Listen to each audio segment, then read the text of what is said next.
I think that was the most important race because we had a real progressive challenge to an establishment candidate, Democratic candidate, Blanche Lincoln, in Arkansas.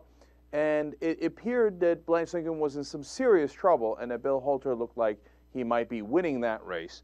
And people were very excited, and a lot of people started to take credit for Holter's victory before it even happened. And that's because they worked really hard in pushing him into the race, supporting him in the race, and it looked like momentum was on their side. As it turned out, schwang, wang, wang. And Bill Holter lost, and Blanche Lincoln won. So now what's interesting is what happened right afterwards. Because the press went and talked to the White House. Now, the White House was supporting Blanche Lincoln.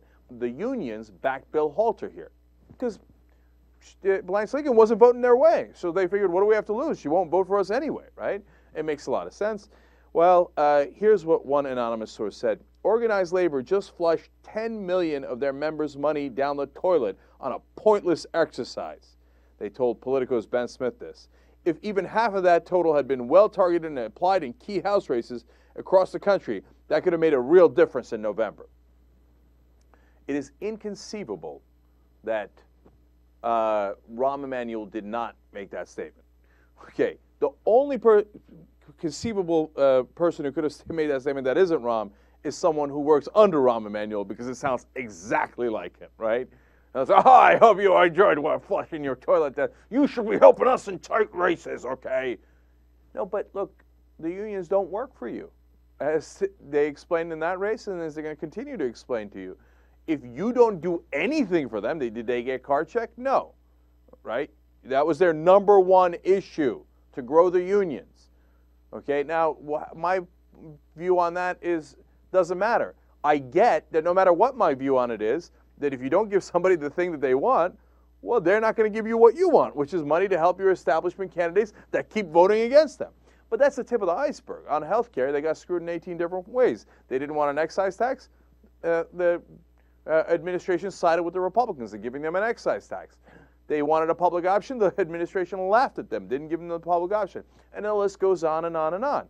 So here's another administration source also rubbing it in, saying, quote, labor is humiliated. $10 million flush down the toilet at a time when Democrats across the country are fighting for their lives. They look like absolute idiots. No, they don't. Look, did it hurt for them to lose that race? Absolutely, right? And it stings when you spend a lot of money on something and that candidate doesn't win, right? And especially when it looked like they were going to win. But it wasn't, in my opinion, it was not flushed down the toilet. They worked for a guy who was going to vote with them. They worked against somebody who votes against them. It's the most logical thing I've ever seen in my life. So, and the reason that the Democrats and the establishment and the White House are mad is because they're like, no, I get to take your money and screw you every single day. And that's the way it works. I'm a Democrat, right? And, well, sorry, they're not going to play that game anymore. And I agree with them that they shouldn't. afl-cio spokesman, and that's the largest labor union, Eddie Vail said this, and these are some strong quotes. We are not an arm of the White House or the DNC or any political party. We work on issues. And if we feel like someone is standing up for working families, we support them. If they don't, we won't support it. In the past, people have assumed that was talk, but now we've backed that up with action. Because before, in the past, all they did was support Democrats no matter what. They had to send a message, look, you don't get this money for free. And look, if a Democrat stands up to the unions when they're wrong and doesn't do what they're doing, what they ask them to do, in a lot of ways I can applaud that. You just can't be surprised that they then don't support you, right? And you beat them up over it and call them idiots. And that's not going to help your cause. Now, Eddie Vail continues, is the lesson that they're talking about taking out of tonight, that they can go after labor and anonymously trash us and we'll put our tail between our legs and slink home? That ain't happening. Here's my favorite part now. My name is Eddie Vail of the afl-cio, and I'm proud to fight for working families, and I don't hide behind anonymous quotes. Okay, I like that attitude, man.